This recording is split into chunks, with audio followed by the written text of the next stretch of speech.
Hoje, 21 de julho de 2010, o cronista acordou mais tarde que de costume. Costuma acordar às 5h30 da manhã, levantou-se às 7, porque a noite anterior assistiu a um filme Conduta de Risco com George Clooney como ator principal. Aquele ator bonito e bem apessoado que todas as mulheres apreciam. A moda daquele outro Pierce Brosnan, que fazia o James Bond. Curioso é que o cronista deu há uns meses atrás um comentário quando Pierce Brosnan esteve no Brasil, lá no Copacabana Palace, no Rio de Janeiro. Ele não tomava sol para não ficar com a pele muito áspera. Dizem também que George Clooney tem um cuidado muito grande com a tez. Mas, independentemente disso, no filme, ambos são extremamente masculinizados. Isso vem a pelo porque o texto, ou o tônus, ou o teor do filme Conduta de Risco diz que uma grande empresa de advocacia que se preocupava em defender uma instituição voltada, sim, à exploração de um herbicida agrícola que poderia e pôde e produzia um tipo de câncer. Por que é que o cronista se lembrou disto? Porque vindo ao escritório na manhã de hoje, já colheu um trânsito ensandecido em São Paulo, aquela fumaceira advinda de petróleo, a combustão de óleos diversos e a freada de milhares e milhares de automóveis. Dizem que as sapatas que fazem com que os veículos parem são feitas em parte de amianto.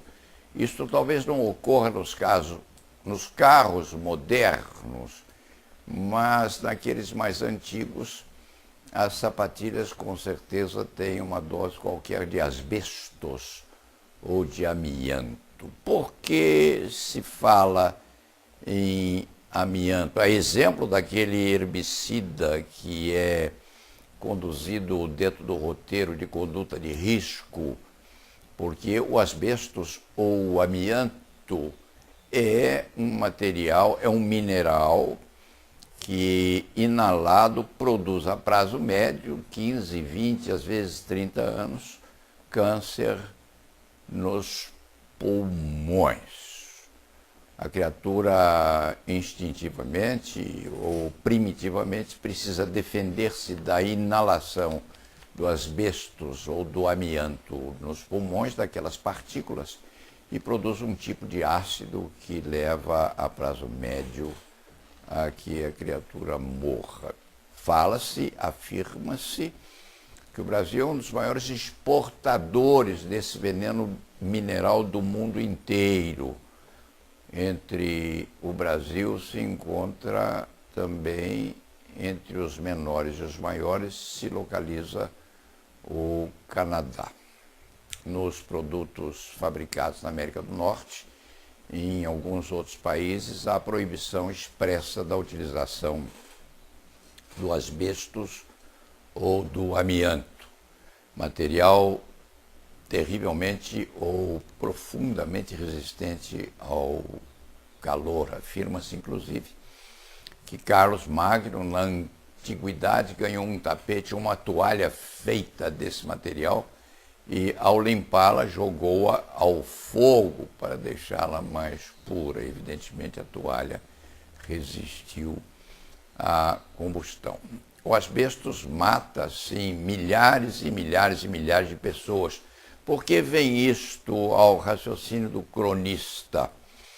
Porque leu no jornal também, na manhã de hoje, a notícia de que há um pool, um lobby de produtores desse material que ascende à classe dos 100 milhões de dólares ou coisa parecida.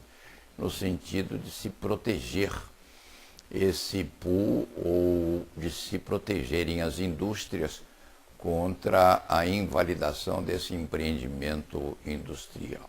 Evidentemente, acontece àqueles que moram nos burgos, por exemplo, numa metrópole como São Paulo, um índice de mortes muito maior por câncer do que aquelas mortes acontecidas no interior ou entre os chamados campesinos, como se fala em castelhano lá na Bolívia ou na Colômbia e países análogos. Os campesinos morrem muito menos de câncer do que os metropolitanos. Aqui, nessa metrópole selvagem, vale, obviamente, o asbestos, vale o petróleo, valem os óleos utilizados nos automóveis, vale o concreto, vale o cimento, vale o estressante disputamento com outros veículos na via pública, vale uma sorte de doenças que o campesino não tem. Tanto assim que lá na velha Roma, na Roma dos Césares, os senadores, os patrícios morriam aos 40 anos e aqueles que moravam no campo viviam muito mais, porque lá em Roma os aquedutos, já havia aqueduto naquele tempo, na velha Roma dos Césares, continham uma porção de chumbo, e chumbo, ao que consta, contém arseniatos. Os patrícios romanos ficavam calvos muito cedo e morriam envenenados por arsênico. Vale, portanto, o comentário sintético sobre os venenos citadinos, aqueles que nós inalamos todos os dias